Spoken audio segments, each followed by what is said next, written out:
નમસ્કાર, હું છું બરખા. મહત્વની ખબરમાં સ્વાગત છે આપનું. સમાચારની શરૂઆત કરીશું હેડલાઇન્સથી. સાબરમતી એક્સપ્રેસ આગ્રા નજીક દુર્ઘટના થઈ. રાજસ્થાનમાં ટ્રેન અકસ્માતથી તંત્રમાં ભાગદોડ મચી. તો ઇન્ડિયન નેવીએ હાઈજેક થયેલા વિદેશી જહાજને બચાવ્યું. 35 ચાંચિયાઓએ આત્મસમર્પણ કર્યું. રાજકીય માહોલ વચ્ચે વિવિધ પગલાંની શરૂઆત. 6 રાજ્યોના ગૃહ સચિવોને દૂર કરાયા. તેલંગાણાથી લૂંટેલા પૈસા છેક દિલ્હી સુધી જાય છે. તેલંગાણાને કોંગ્રેસે પોતાનું એટીએમ બનાવી દીધું છે, પીએમ મોદીનું કહેવું છે. ગેરકાયદે બંગલાઓ તોડી પાડવાની કામગીરી. ગેરકાયદે પ્રવૃત્તિઓમાં સંડોવાયેલા છે સાંઈશા બંધુઓ. સમાચારમાં વિગતવારથી વાત કરીએ તો ગુજરાતથી ઉત્તર પ્રદેશ જઈ રહેલી સાબરમતી સુપરફાસ્ટ એક્સપ્રેસ ટ્રેન રાજસ્થાનમાં દુર્ઘટનાગ્રસ્ત થતા રેલવે તંત્રમાં ભારે ભાગદોડ મચી ગઈ હતી. સાબરમતીથી આગ્રા જતી ટ્રેનના 4 ડબ્બા અજમેર નજીક પાટા પરથી ખડી પડ્યા હતા. અકસ્માત બાદ બચાવ અને રાહત કામગીરી યુદ્ધના ધોરણે હાથ ધરવામાં આવી હતી. સાબરમતી એક્સપ્રેસ ટ્રેન માલગાડી સાથે અથડાઈ ગઈ હતી. એક જ ટ્રેક પર બંને ટ્રેન આવી ગઈ હતી. કેટલાક લોકોને નાની મોટી ઈજા પણ થઈ હતી. ટ્રેન અકસ્માત બાદ અનેક ટ્રેનોને રદ કરવામાં આવી હતી, જ્યારે કેટલીક ટ્રેનોને ડાયવર્ટ કરવામાં આવી છે. તો જોઈએ આ અંગે ખાસ અહેવાલમાં.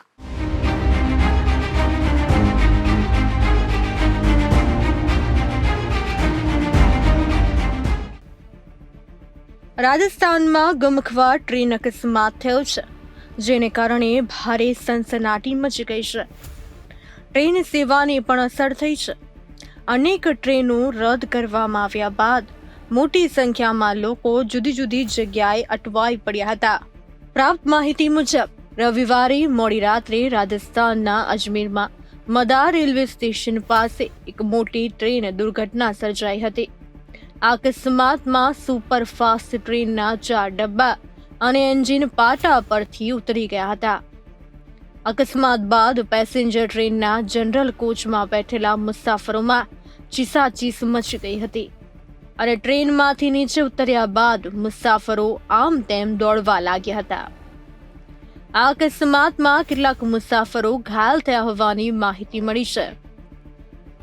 મોડી રાત્રે થયેલા અકસ્માત બાદ ઘટના સ્થળે રાહત અને બચાવ કાર્ય શરૂ કરવામાં આવ્યું હતું. મોડી રાત્રે જ્યારે train number 12548 Sabarmati Agra superfast express train પાટા પરથી ઉતરી ગઈ હતી, ત્યારે તેમાં સવાર યાત્રીઓ સમજી જ ન શક્યા કે શું થયું છે. તે પછી જેને જ્યાં સુરક્ષિત લાગ્યું ત્યાં ભાગવા લાગ્યા. આ અકસ્માતના 1 કલાક બાદ પણ રેલવેના કોઈ વરિષ્ઠ અધિકારી ઘટના સ્થળે પહોંચ્યા ન હતા. અકસ્માતમાં સુપરફાસ્ટ ટ્રેનના 4 ડબ્બા અને એન્જિન પાટા પરથી ઉતરી ગયા હતા. જો કે કોઈ જાનહાનિ થઈ નથી, પણ કેટલાક લોકોને નાની મોટી ઈજાઓ થઈ હતી અને તેમને સારવાર માટે હોસ્પિટલમાં લઈ જવામાં આવ્યા છે. दिनांक 18 मार्च को गाड़ी संख्या 12548 जो कि साबरमती से आगरा की तरफ जा रही थी, उसका अजमेर के पास मदार के होम सिग्नल पर अवपतन हो गया. इस डिरेलमेंट के कारण से इंजन और 4 जो जनरल के डब्बे थे उनका अवपतन हो गया है. हमारे अधिकारी जो है दुर्घटना स्थल पर तुरंत पहुंच गए हैं. कोई भी जनहानि नहीं हुई है इस पूरे घटनाक्रम में, और कुछ जो मामूली चोट लगी थी पैसेंजर्स को, उनको तुरंत ही पास के अस्पताल में ले गया है. हमारे जो दुर्घटना राहत गाड़ी होती है वो भी साइट पर पहुंच चुकी है. राहत पहुंचाने का काम तुरंत कर दिया गया है और जो रिस्टोरेशन का काम है वो भी शीघ्र कर दिया गया है. हमारी पूरी उम्मीद है कि जो हमारी टीम है वो तुरंत ही साइट को रिस्टोर भी कर देगी.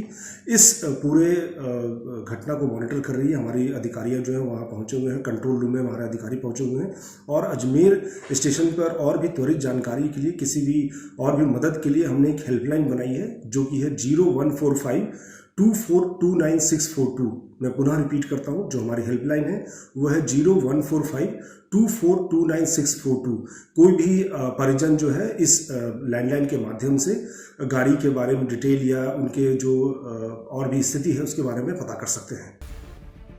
આ અકસ્માત અજમેરના મદાર રેલવે સ્ટેશન પાસે થયો હતો. જ્યારે અકસ્માત થયો ત્યારે ટ્રેનમાં મોટા ભાગના લોકો સૂતા હતા. અકસ્માત બાદ હોબાળો મચી ગયો હતો. મુસાફરોએ જણાવ્યું કે જોરદાર અવાજ સાથે કોચ પાટા પરથી ઉતરી ગયા હતા. એડીઆરએમ બલદેવ રામે જણાવ્યું હતું કે અકસ્માતનો ભોગ બનેલી Ajmer Agra fort Sabarmati passenger train ગઈકાલે સાંજે 5 વાગે સમયસર નીકળી હતી. તેમણે કહ્યું કે ટ્રેનનું સંચાલન સરળ રીતે ચાલી રહ્યું હતું, પરંતુ રાત્રે 1 વાગે મદાર રેલવે સ્ટેશન પહોંચે તે પહેલા જ્યારે થોડી દૂર બીજી ટ્રેનથી ટ્રેક બદલતી વખતે પેસેન્જર ટ્રેન સાઈડથી અથડાઈ હતી. જોકે અકસ્માતના અન્ય ટેકનિકલ કારણો હજુ સુધી જાણવા મળ્યા નથી. કહેવાય છે કે દુર્ઘટનાને કારણે પાટા પોતાની જગ્યાએથી ખસી ગયા હતા. રેલવે અધિકારીઓએ તેમના સ્ટાફને અજમેરની રેલવે હોસ્પિટલ જવાહરલાલ નહેરુ હોસ્પિટલમાં મોકલી આપ્યો છે, જેથી જે પણ લોકો અકસ્માતમાં ઘાયલ થાય તો તેની સારવાર થઈ શકે. રેલવે અધિકારીઓ અજમેર રેલવે સ્ટેશન અને મદાર રેલવે સ્ટેશન પર જનરલ કોચના મુસાફરો માટે ભોજન અને તબીબી વ્યવસ્થા પૂરી પાડી હતી. સમગ્ર મામલે તપાસ ચાલી રહી છે. આ રૂટ પર વહેલી તકે ટ્રેન સેવા રાબેતા મુજબ કરવાના પ્રયાસ કરવામાં આવી રહ્યા છે.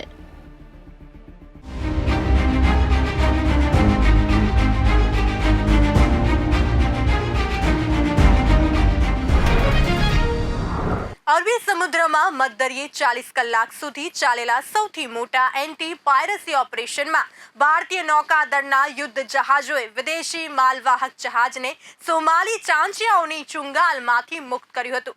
છેલ્લા 3 મહિનાથી જહાજને કબજામાં રાખનારા 35 ચાંચિયાઓને શરણે આવવાની ફરજ પાડવામાં આવી હતી અને મર્ચન્ટ શિપના 17 ક્રૂ મેમ્બર્સને હેમખેમ ઉગારી લેવામાં આવ્યા હતા.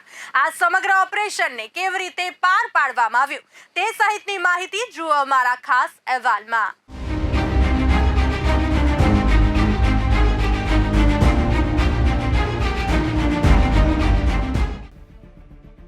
ભારતીય નૌકાદળે ફરી એકવાર તેની વીરતા દર્શાવી અને સોમાલી ચાંચિયાઓ દ્વારા હાઈજેક કરાયેલા જહાજને અટકાવ્યું હતું. ઇન્ડિયન નેવીએ 3 મહિના પહેલા એડનની ખાડીમાં હાઈજેક કરાયેલા જહાજ એમવી રૂએનને બચાવવાનું ઓપરેશન પૂર્ણ કરી લીધું છે.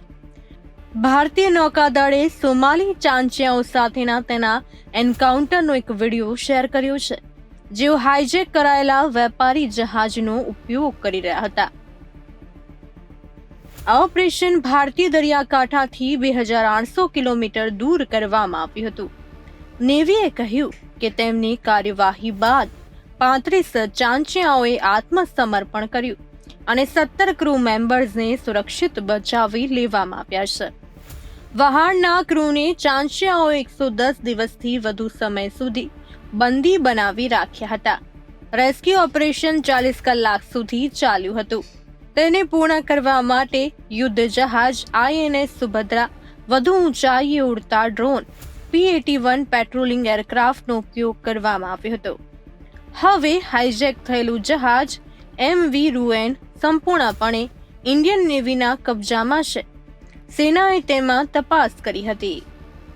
This is an ongoing operation for a long time. Since 2008, we have been having a presence in anti-piracy operation.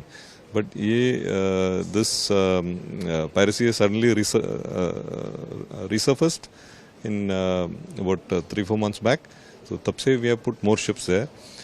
We are investigating all suspicious vessels which have a piracy trigger and this ongoing operation. So while doing this, we came across this MV Ruin, which was being used as a pirate mothership.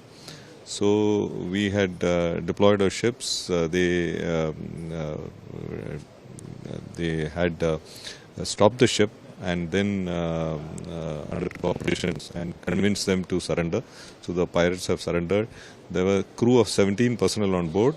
7 from Bulgaria, 1 from Angola and 9 from Myanmar. So they are all safe and the ship is now being sent back to its next port of call. માલ્ટાના flag સાથેના જહાજ MV રૂએન ભારતના સાગરકાંઠાથી 2600 kilometre દૂરથી શુક્રવારે પસાર થતું હતું. એની જાણ થયા બાદ આ જહાજને અપહરણ કરીને લઈ જતું અટકાવવા માટે આ ક્ષેત્રમાં તૈનાત ગાઇડેડ મિસાઇલથી સજ્જ યુદ્ધ જહાજ INS કોલકાતા અને INS સુભદ્રા ધસી ગયા હતા અને મર્ચન્ટ શિપ MV રૂએનને આંતર્યું હતું. ભારતીય નેવીના જહાજો પર ચાંચિયાઓએ બેફામ ગોળીબાર શરૂ કર્યો હતો. એટલું જ નહીં, નેવીએ ઉડાડેલા ડ્રોનને પણ તોડી પાડ્યું હતું. ત્યારબાદ નેવીના C-17 એરક્રાફ્ટમાંથી માર્કોસ મરીન કમાન્ડોને ઉતારવામાં આવ્યા હતા. કમાન્ડોએ સૌથી પહેલા તો શિપને આગળ વધતું અટકાવી દીધું હતું. ત્યાર પછી 35 સોમાલી ચાંચિયાઓને શરણે આવવાની ફરજ પડી હતી અને કોઈ જાતની ઈજા વગર વિદેશી જહાજના 17 ક્રૂ મેમ્બર્સને ઉગારી લીધા હતા. છેલ્લા 7 વર્ષ દરમિયાન પાર પાડવામાં આવેલા મોટામાં મોટા એન્ટી પાયરસી ઓપરેશનને લીધે જહાજના અપહરણનો પ્રયાસ નિષ્ફળ બનાવવામાં આવ્યો હતો. એટલું જ નહીં, માલવાહક જહાજમાં લાદવામાં આવેલા કરોડોની કિંમતના માલ સામાનને બચાવી લેવામાં આવ્યો હતો. આ સફળ કામગીરી બાદ નેવી તરફથી વિદેશી જહાજને આજે સવારે ભારતની દિશામાં રવાના કરવામાં આવ્યું હતું. મહત્વનું છે કે નેવીએ ઓપરેશન સંકલ્પ અંતર્ગત આ રેસ્ક્યુ હાથ ધર્યું હતું.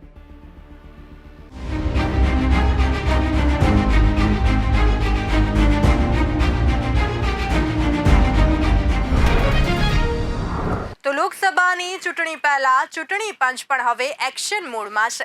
કેટલાક પગલાં લેવાની ચૂંટણી પંચે શરૂઆત કરી દીધી છે. આના ભાગરૂપે 6 રાજ્યોના ગૃહ સચિવોને હટાવવાના આદેશ આપ્યા છે, જેમાં ગુજરાત, ઉત્તર પ્રદેશ, બિહાર, ઝારખંડ, હિમાચલ પ્રદેશ અને ઉત્તરાખંડનો પણ સમાવેશ થાય છે. આ સાથે પશ્ચિમ બંગાળના DGPને પણ હટાવવાની સૂચના આપવામાં આવી છે. ચૂંટણી પંચે લોકસભા ચૂંટણીના કાર્યક્રમની જાહેરાત કર્યા બાદ જે પગલાં લેવાની શરૂઆત કરી છે, જોઈએ આ અંગે ખાસ અહેવાલમાં.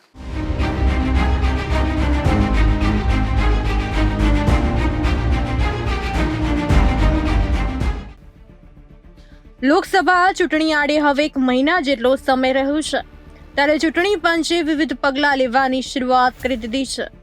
6 રાજ્યો ગુજરાત, ઉત્તર પ્રદેશ, બિહાર, ઝારખંડ, હિમાચલ પ્રદેશ અને ઉત્તરાખંડમાં ગૃહ સચિવોને દૂર કરવામાં આવ્યા છે. મિઝોરમ અને હિમાચલ પ્રદેશમાં જનરલ એડમિનિસ્ટ્રેટિવ ડિપાર્ટમેન્ટના સેક્રેટરીને પણ બદલી નાખવામાં આવ્યા છે. પોલ પેનલે વિવિધ પગલાં લેવાની શરૂઆત કરી દીધી છે. ગુજરાતના ગૃહ સચિવ પંકજ જોશીને પણ દૂર કરવામાં આવ્યા છે. પંકજ જોશી વર્ષ 1989 બેન્ચના IAS છે. પંકજ જોશી અગાઉ નાણાં વિભાગ, એનર્જી અને પેટ્રોકેમિકલ વિભાગના પણ ACS રહી ચૂક્યા છે. સ્વચ્છ પ્રતિષ્ઠા ધરાવતા પંકજ જોશી તાજેતરમાં જ અધિક ગૃહ સચિવ તરીકે નિયુક્ત થયા હતા. તાત્કાલિક IAS મુકેશ પુરી 31 જાન્યુઆરી 2024ના રોજ નિવૃત્ત થયા બાદ પંકજ જોશીને ગૃહ વિભાગનો હવાલો સોંપવામાં આવ્યો હતો. પંકજ જોશી વર્ષ 1989 બેન્ચના IAS છે. વર્ષ 1989 બેન્ચના IAS પંકજ જોશી હાલ મુખ્યમંત્રી કાર્યાલયમાં ACS તરીકેનો કાયમી હવાલો સંભાળી રહ્યા હતા. ચૂંટણી પંચે પશ્ચિમ બંગાળના DGPને પણ બદલી નાખ્યા છે. ચૂંટણી પંચે કેટલાક એડિશનલ કમિશનરો અને ડેપ્યુટી કમિશનરોની સાથે સાથે BMC ઇકબાલસિંહ ચહલને પણ દૂર કરવામાં આવ્યા છે. મિઝોરમ અને હિમાચલ પ્રદેશમાં GADના સેક્રેટરીની પણ હકાલપટ્ટી કરવામાં આવી છે. ચૂંટણી પંચની કાર્યવાહીને લઈને પણ રાજકીય લડાઈ શરૂ થઈ ગઈ છે. આક્ષેપ પ્રતિ આક્ષેપોનો દોર શરૂ થયો છે. બંગાળના ચીફ પોલીસ ઓફિસરને દૂર કરવામાં આવ્યા બાદ સત્તારૂઢ તૃણમૂલ કોંગ્રેસના નેતાઓએ કેન્દ્ર સરકારની જોરદાર ઝાટકણી કાઢી છે. TMCના નેતાઓએ આક્ષેપ કર્યો છે કે ભાજપ સરકાર કેન્દ્રીય તપાસ સંસ્થાઓના ઓપરેશન પર નજર રાખે છે અને સાથે તપાસ સંસ્થાઓ પર કબજો કરવાના પ્રયાસમાં છે. મીડિયા સાથેની વાતચીતમાં TMCના નેતા કુનાલ ઘોષે કહ્યું છે કે લોકસભા ચૂંટણી પહેલા ભાજપ ચૂંટણી પંચ સહિત તમામ સંસ્થાઓની ગતિવિધિ પર નજર રાખવા માટે ઈચ્છુક છે.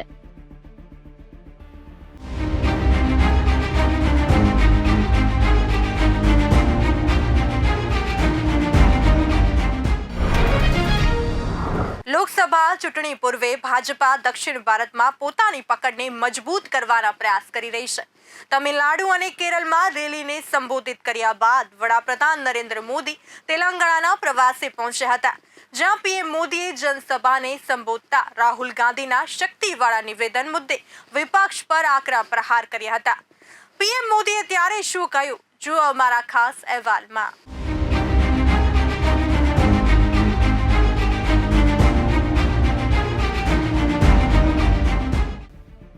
તેલંગાણામાં જગતિયાલમાં વડાપ્રધાન નરેન્દ્ર મોદી સોમવારે એક જનસભાને સંબોધિત કરી હતી, જેમાં વડાપ્રધાન નરેન્દ્ર મોદીએ ઈડી ગઠબંધન ઉપર આકરા પ્રહાર કર્યા હતા. તેમણે રાહુલ ગાંધીના શક્તિવાળા નિવેદન ઉપર પલટવાર કરતા જણાવ્યું હતું કે મારા માટે તમામ માતા અને દીકરી શક્તિનું રૂપ છે અને તેમની પૂજા કરું છું.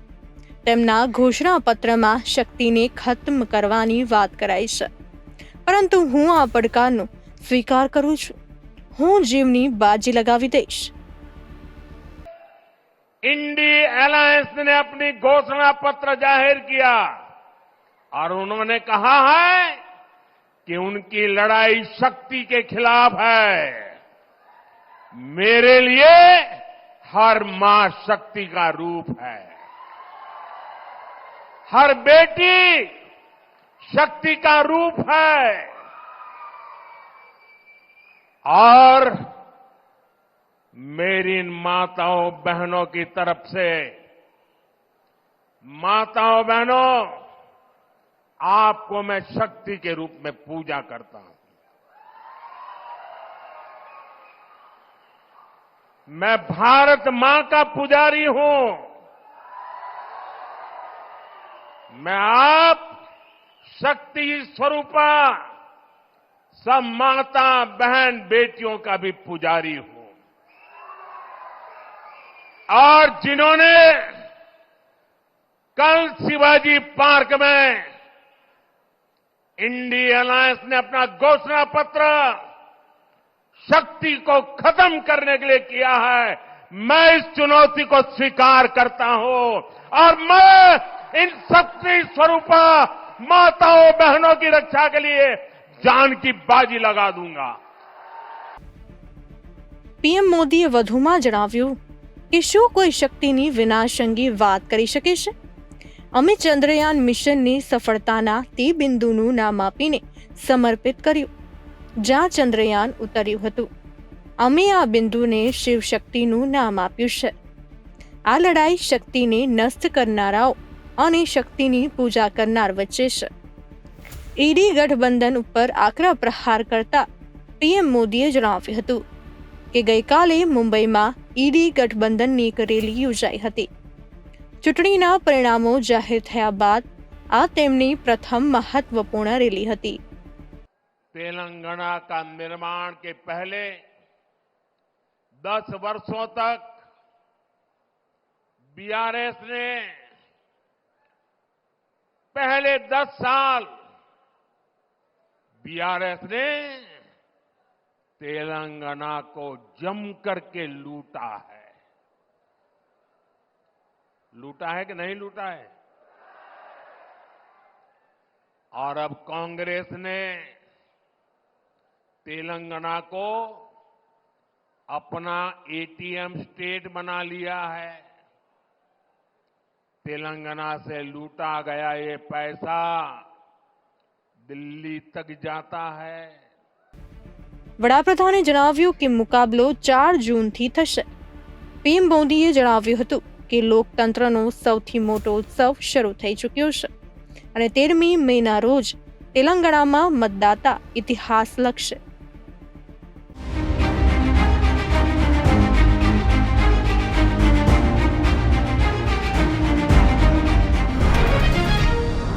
જામનગર શહેરમાં કુખ્યાત સાયચા ગેંગ પર તંત્રની મોટી તવાઈ બોલાવવામાં આવી છે. બેડી વિસ્તારમાં તંત્ર દ્વારા મેગા ડિમોલિશન હાથ ધરવામાં આવ્યું હતું. બેડી વિસ્તારમાં સરકારી જમીન પર સાયચા ગેંગ દ્વારા ગેરકાયદે ખડકી દેવામાં આવેલા બંગલાઓ તોડી પાડવાની કામગીરી આજે સવારથી શરૂ કરવામાં આવી હતી, જે મોડી સાંજ સુધી ચાલી હતી. ચુસ્ત પોલીસ બંદોબસ્ત વચ્ચે આ કાર્યવાહી હાથ ધરવામાં આવી હતી. આ અંગે પોલીસ અધિકારીએ શું કહ્યું, જુઓ અમારા ખાસ અહેવાલમાં.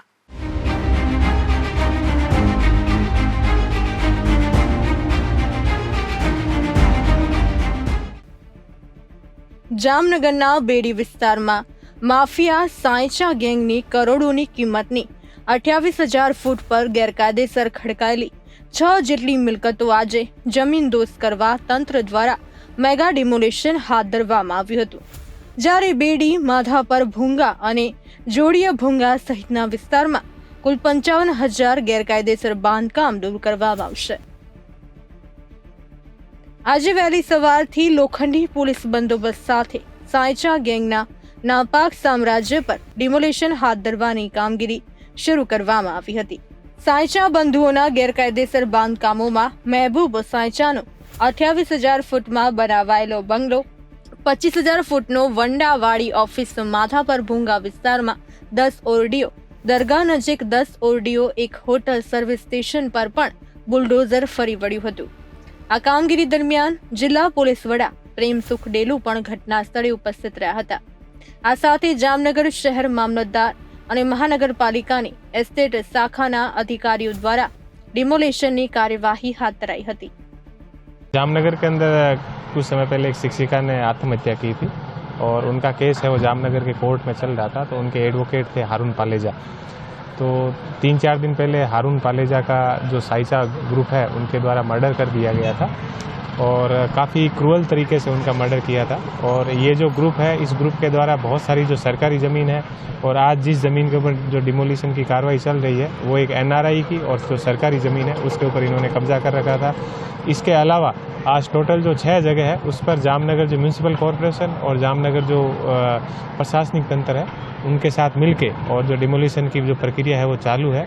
और ये जो ग्रुप है इसका आपको भी पहले से ही पता है कि जामनगर के अंदर विभिन्न प्रकार से जो एक्सटॉर्शन के अंदर और ब्याज के ऊपर पैसा देना और जो भी सरकारी ज़मीन खाली मिले उसके ऊपर कब्जा करके और मकान बना के और लोगों से किराया वसूल करना और खुद के द्वारा विभिन्न प्रकार के जामनगर के अंदर लोगों को डराने के लिए सीन सपाटे करना और उनको धमकाना। तो इसी के तहत आज जो है म्यूनसिपल कॉरपोरेशन के साथ मिलके और इस रोड के ऊपर इन्होंने जो गैरकायदेसर रूप से जो मकान बना रखे थे, ऑफिस बना रखे थे, अपने गैरेज बना रखे थे, उनका जो डिमोलिशन की कार्रवाई चालू है।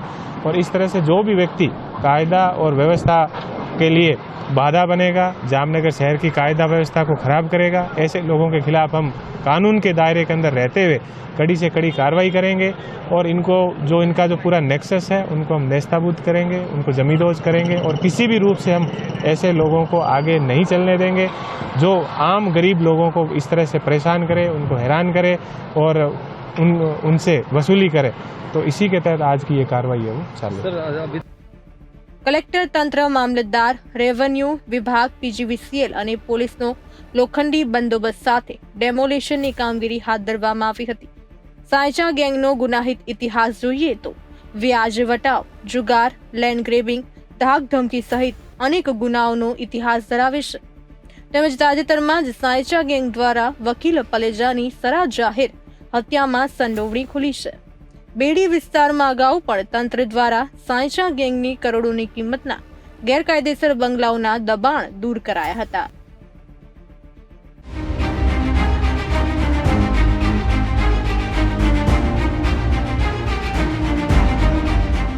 તો મહત્વની ખબરમાં ફરી મળીશું આજ સમય, ત્યાં સુધી જોતા રહો બુલેટિન ઇન્ડિયા, ભરોસો ગુજરાતનો।